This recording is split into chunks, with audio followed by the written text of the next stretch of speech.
Boa noite a todos. Estamos aqui com a prova específica da Universidade Estadual de Maringá, inverno de 2015, a questão 1 da prova 1, gabarito 1, diz o seguinte: assinale o que for correto. Item 01. A lei de Joule estabelece que a energia dissipada num resistor ôhmico em um dado intervalo de tempo é diretamente proporcional ao quadrado da intensidade da corrente elétrica que percorre esse resistor. Então, recordemos a definição de potência. Potência é a rapidez com que nós transferimos uma certa quantidade de energia, com a qual nós realizamos um certo trabalho. Então, para nós calcularmos a energia elétrica consumida por efeito Joule, nós vamos pegar a potência e multiplicar pelo intervalo de tempo. Lembrando que essa potência pode ser medida pela relação P igual a R vezes I elevado ao quadrado. Isso num certo intervalo de tempo.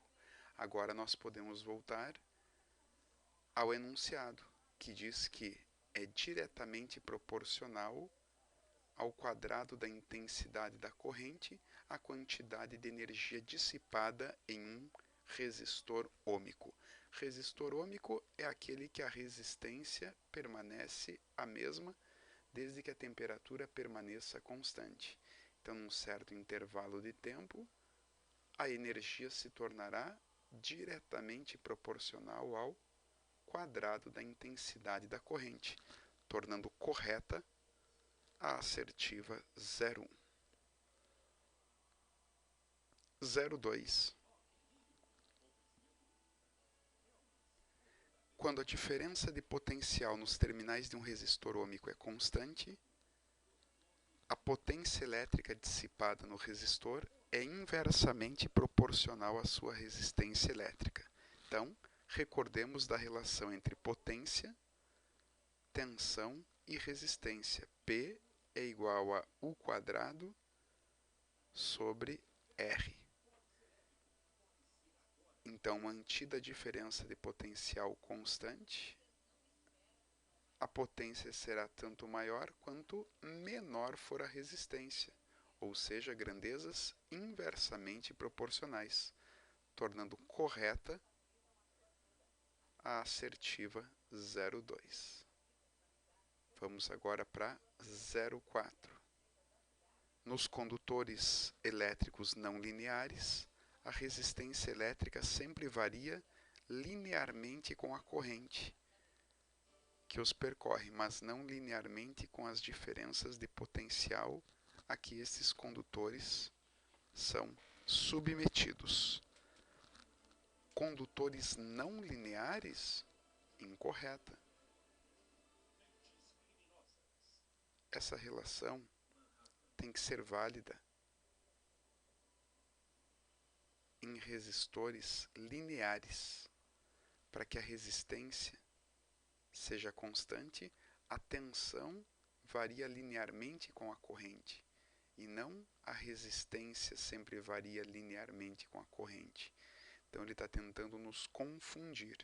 Quem se recorda da teoria, um resistor linear, ou dito ôhmico, é aquele em que a relação tensão e corrente são grandezas diretamente proporcionais para que a resistência permaneça constante. São os resistores ditos ôhmicos ou lineares.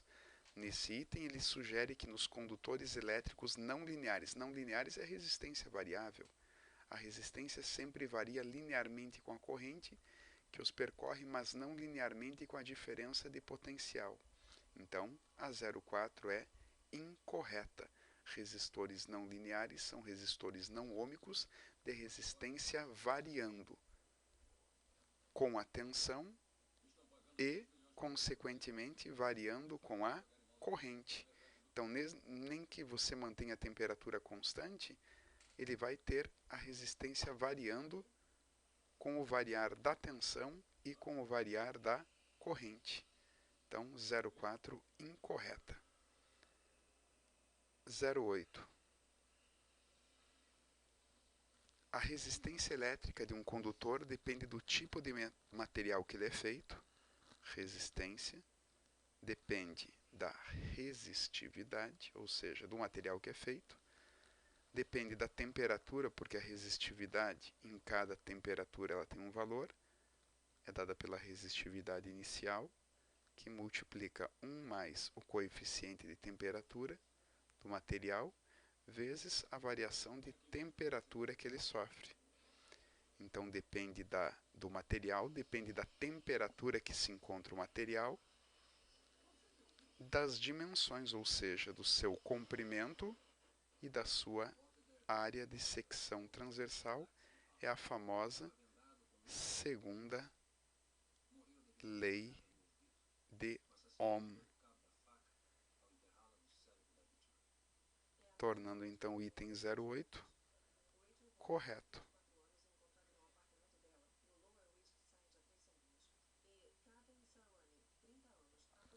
16. A resistividade elétrica é uma característica intrínseca, então, ou seja, faz parte dela mesma, do material mesmo, e no Sistema Internacional de Unidades é dada em ohms vezes metro. Então vamos aproveitar para isolar na segunda lei de Ohm o Rho, a resistividade. A área está dividindo, passa multiplicando, o comprimento que está multiplicando passa dividindo. Resistência é ohms, área metros quadrados, comprimentos metros, a resistividade é medida em ohms vezes metro, tornando correta a nossa assertiva 16. Então, como corretas, nós temos a 01, a 02, a 08, a 16, dando um somatório 27. Esse seria o gabarito da nossa questão número 1. Espero que tenham acompanhado e até a próxima. Um abraço do professor Samuel.